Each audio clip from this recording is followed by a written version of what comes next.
L'édition est présentée par Romain Villard. Bonsoir et bienvenue dans votre édition du 19h le JT. Voici les titres du jour. Ce soir, nous allons aborder une page spéciale Journée internationale des droits des femmes en ce 8 mars.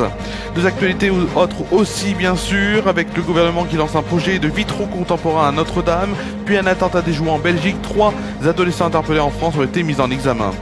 Nous aurons aussi, bien sûr, pour l'information locale, nous reparlerons du Festival des humoristes avec une nouvelle tête d'affiche et une première tête d'affiche. Ensuite, bien sûr, avant la météo, direction la Martinique avec une info sport. Le Tour Cyclisme 2024 sera diffusé en direct en Martinique.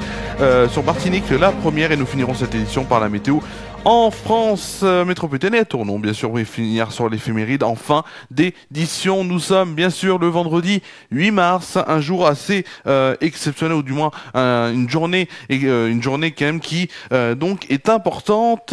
En ce jour, nous sommes en direct un peu plus tôt que prévu, 19h. Donc pour ce 19h, le JT. Alors nous allons commencer bien sûr cette édition donc par ce jour important, cette journée importante, la Journée internationale des droits des femmes, qui trouve son origine dans les manifestations de femmes au début du XXe siècle en Europe et aux États-Unis, réclamant de meilleures conditions donc de travail et de droit de vote. Alors c'est en 1975, lors de l'année internationale donc de la femme, que l'Organisation des Nations Unies, dit ONU, a commencé à célébrer la Journée internationale des femmes le 8 mars. Le 8 mars est donc une journée de rassemblement à travers le monde et l'occasion de faire un bilan sur la situation des femmes. Traditionnellement, les groupes et les associations de femmes militantes préparent des événements partout dans le monde pour fêter les victoires et les acquis, faire entendre leurs revendications et améliorer la situation des femmes.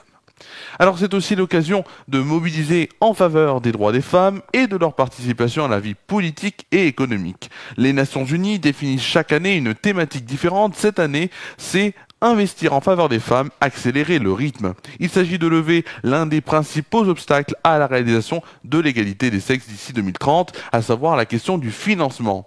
Pour l'ONU, le déficit annuel pour les dépenses consacrées aux mesures en faveur de l'égalité des sexes atteint 360 milliards d'euros. Dans l'actualité également, nous allons bien sûr parler de la ministre de la Santé, Rachida Dati, qui a installé ce vendredi un comité artistique chargé de désigner l'artiste qui concevra 6 vitraux contemporains pour la cathédrale de Notre-Dame. C'est ce qu'a appris l'AFP auprès du ministère, confirmant une information du Figaro. Composé de 20 membres, conservateurs du patrimoine, artistes, membres du diocèse de Paris, de l'établissement public chargé du chantier de reconstruction et du ministère bien sûr de la Culture, ce comité sera chargé d'un appel à candidature, puis de désigner un binôme lauréat, un artiste et un atelier verrier, en novembre 2024, afin de présenter un prototype pour la réouverture de la cathédrale prévue le 8 décembre prochain.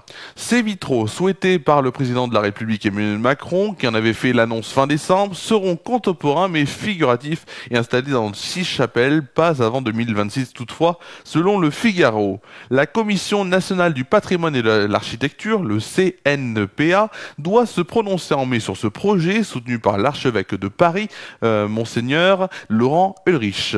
Alors, ravagé par un incendie, vous le savez, en avril 2019, Notre-Dame de Paris doit rouvrir après un chantier de reconstruction titanesque qui aura duré 5 ans. Sa flèche devrait être pleinement visible dans le ciel pour les Jeux Olympiques cet été, du 26 juillet au 11 août prochain. Ses abords doivent être réaménagés par la suite, secteur par secteur, entre 2025 et 2026, et 2028 plutôt, selon la mairie de Paris.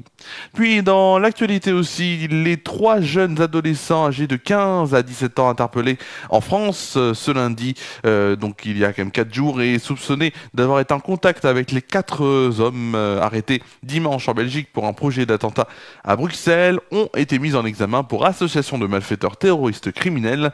C'est ce qu'a appris hier France Info de sources judiciaires. Le plus jeune a été placé sous contrôle judiciaire et les 2 autres ont été placés en détention provisoire. Ces 3 mineurs ont interagi dans un groupe d'un réseau social dans lequel avaient lieu des échanges de propagande djihadiste et des projets d'attentats ont été évoqués. Dans ce cadre, ils ont pu être en lien avec d'autres personnes, dont certains individus interpellés en Belgique.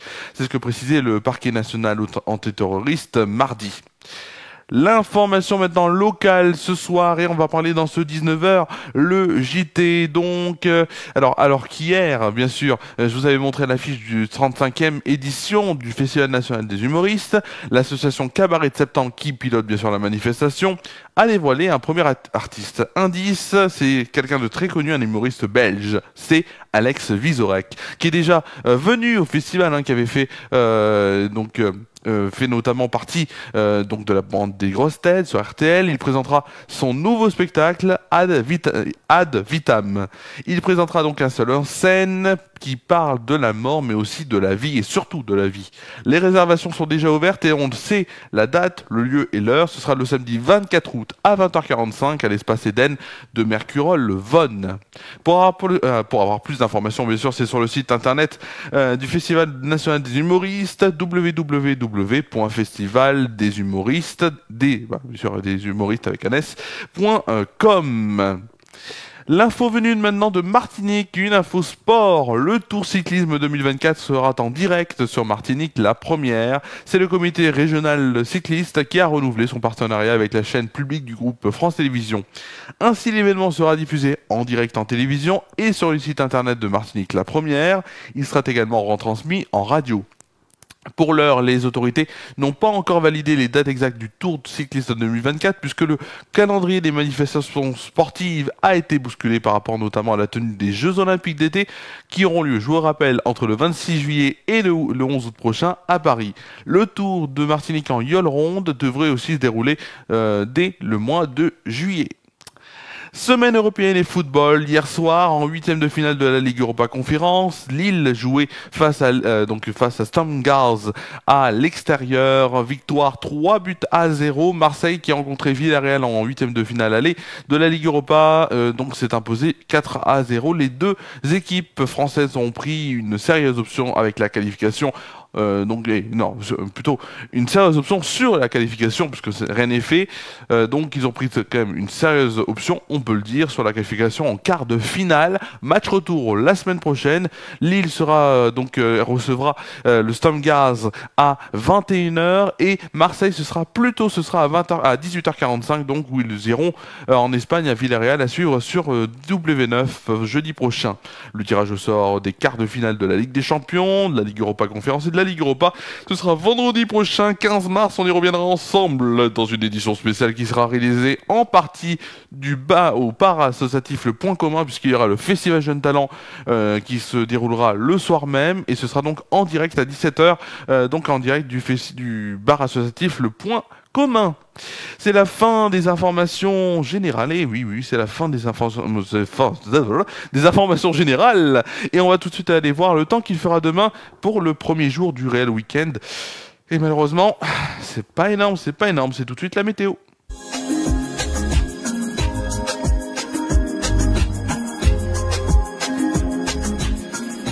Je n'aime pas annoncer de mauvaises nouvelles, mais des fois il faut le dire malheureusement. Ça va être compliqué, mais en plus, avant de commencer réellement de la météo pour Tournon-sur-Rhône et pour la France métropolitaine, on va déjà parler d'une vigilance orange qui a été mise en place par Météo France. Elle concerne 4 départements, dont l'Ardèche. Cet épisode commencera demain après-midi pour prendre fin dimanche matin. Les cumuls attendus sur les Cévennes ardéchoises seront compris quand même entre 150 et 250 mm, ce qui est quand même pas mal.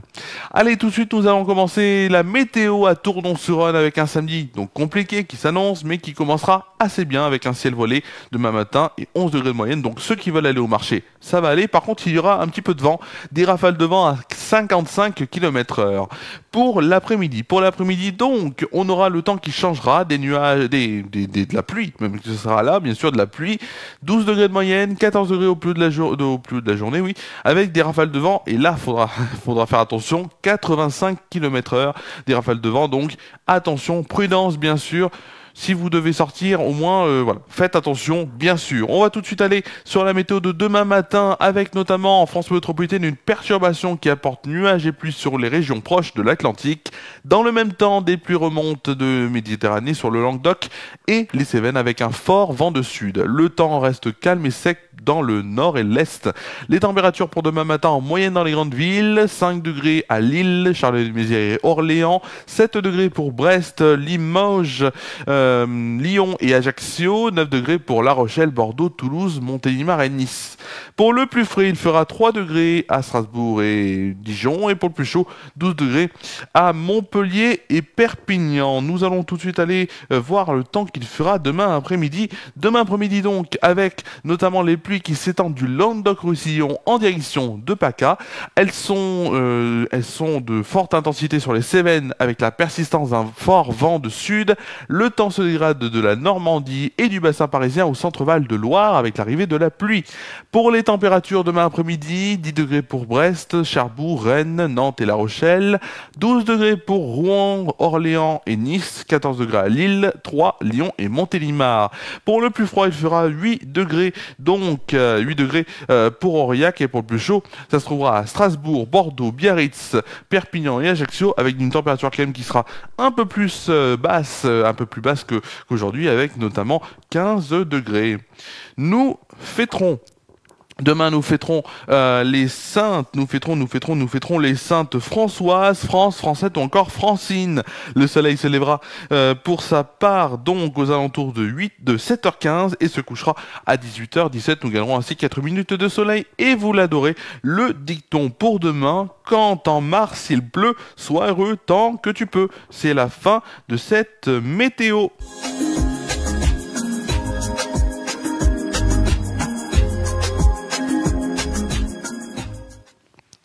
C'est la fin de la météo et on va tout de suite, bien sûr, quasiment conclure cette édition de ce 19h, donc cette édition du 20h, mais qui a été décalée, donc c'est le 19h ce soir. Dans les prochains rendez-vous sur FR News, bien sûr, on se retrouvera dès dimanche pour un direct spécial dès 16h55 en direct, donc pour FR News, le match spécial Lille face à Rennes, un match qui compte pour la 25e journée de Ligue 1 et qui sera à suivre en direct live audio à partir de 17h et 16h55 pour donc commencer ce direct. Mardi, l'émission hebdomadaire Bienvenue chez Romain revient. Donc ce seront des clics radio, 101.1 sur la bande FM, des clicsradio.fr sur internet ou encore sur FR1 News, sur cette même page Facebook. Donc FR1 News en direct, bien sûr entre 17h30 et 19h. C'est une belle émission. Je vous invite à la regarder ou à l'écouter. Et édition spéciale, édition exceptionnelle vendredi prochain en direct du Point Commun à 17h avec de l'actualité, mais aussi je vous parlerai du Festival Jeunes Talents puisqu'on sera je serai en direct du Point Commun parce que il y a le Festival Jeunes Talents qui sera le soir même, une édition que je vous expliquerai bien sûr. Voilà. Et ben c'était la dernière édition de la semaine et je vais vous dire merci à vous d'avoir suivi cette dernière édition de la semaine. On se retrouve donc dimanche 16h55 pour suivre en direct le match entre Lille et Rennes, comptant pour la 25e journée de la Ligue 1. Merci à vous d'avoir suivi cette édition. Je vous souhaite de passer une très bonne soirée, une très bonne nuit, un très bon week-end. Prenez soin de vous et de vos proches. Je vous dis à dimanche 16h55 en direct pour FR News, le match sur FR News.